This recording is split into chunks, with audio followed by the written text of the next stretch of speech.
Flammarion. Flammarion. Flammarion.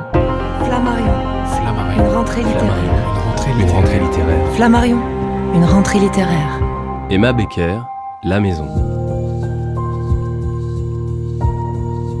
C'est un troisième roman qui relate sur presque 400 pages l'expérience singulière vécue par la jeune femme et écrivaine.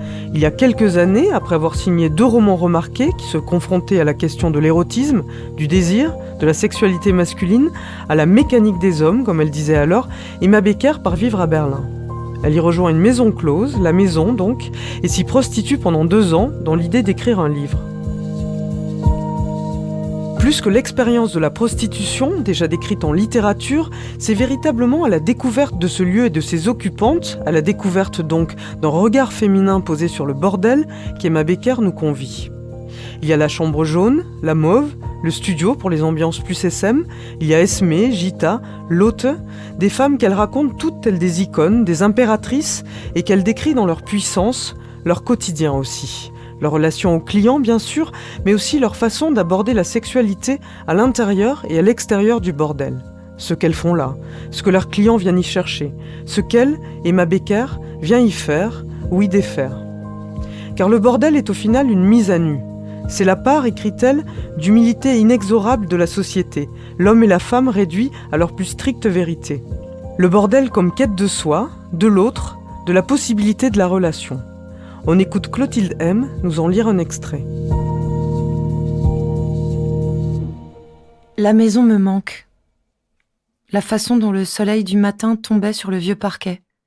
Les filles s'ébrouant à l'ouverture. Peut-être que j'exagère la beauté des chairs, la chanson des rires, l'allégresse de la fin de journée, cette magie insaisissable lorsque je m'arrêtais à l'entrée du salon pour les regarder. Peut-être est-ce juste l'éloignement qui me rend sentimentale, mais je me souviens de cette ivresse passagère, de cette jubilation à être ainsi entourée de femmes nues ou en porte-jartel, comme d'un paradis qui n'aurait pas nécessité que je meure. Ça me coupait le souffle. Même lorsqu'elles m'énervaient, lorsqu'elles parlaient trop fort ou qu'elles étaient bêtes, mal lunées, brutales, péremptoires, vicieuses, que j'aurais pu en étrangler certaines et en insulter d'autres, je les trouvais belles.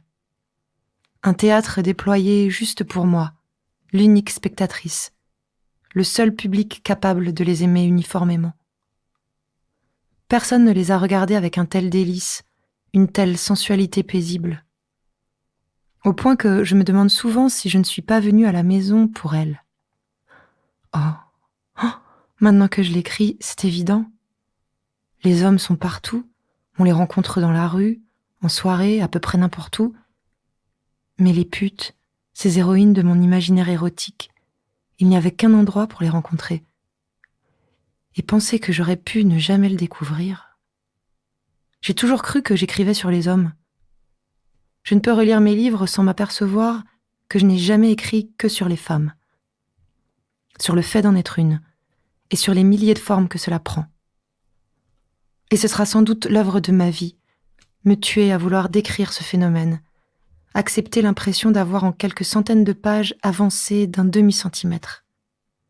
Et m'évertuer à être satisfaite de ce demi-centimètre comme d'une découverte majeure. Écrire sur les putes, qui sont une telle caricature de femmes, la nudité schématique de cet état. Être une femme et rien que ça, être payée pour ça, c'est comme examiner mon sexe sous un microscope. Et j'en éprouve la même fascination qu'un laborantin regardant des cellules essentielles à toute forme de vie se multiplier entre 2 lamelles de verre. C'est là que je réalise à quel point la frontière entre le journalisme et la littérature est finalement ténue. Que je ne suis pas du tout faite pour être journaliste au fond. Aussi égocentrique que la profession puisse l'être, elle n'arrive pas à la cheville du narcissisme qui boursoufle un écrivain comme moi, incapable d'écrire sur qui que ce soit d'autre que lui-même. J'essaie parfois. Quand j'étais à la maison, précisément quand j'en sortais, ma tête était pleine de leurs bons mots, de leurs rires, de ces phrases essentielles qu'elle lâchait sans s'en apercevoir. Je les sentais vivantes, si vivantes, j'avais l'impression d'avoir saisi un pan de leur âme. Et ça n'est pas anodin, c'est peut-être parce que leur voix n'est finalement que la mienne. Entre le moment où elles me parlent et celui où je le rapporte sur le papier, leur éclat semble s'être perdu dans la traduction. celui d'un être qui me serait totalement extérieur. Je les raconte avec trop d'amour, trop de révérence, trop de réflexion. J'égare leurs rires bêtes qui ont une telle vérité, les détails insignifiants des journées passées dans leur chaleur. Un parti pris en moi, qui dépasse l'écrivain, veut les décrire comme des statues, comme des icônes. Je les voudrais toutes uniques dans ces pages, toutes splendides, mais nous avons fini par fusionner en une seule femme, et leurs propos sonnent comme les miens. Cette approbation anéantit toute objectivité, une sorte de solidarité féminine si profondément enracinée que je ne la sens même pas.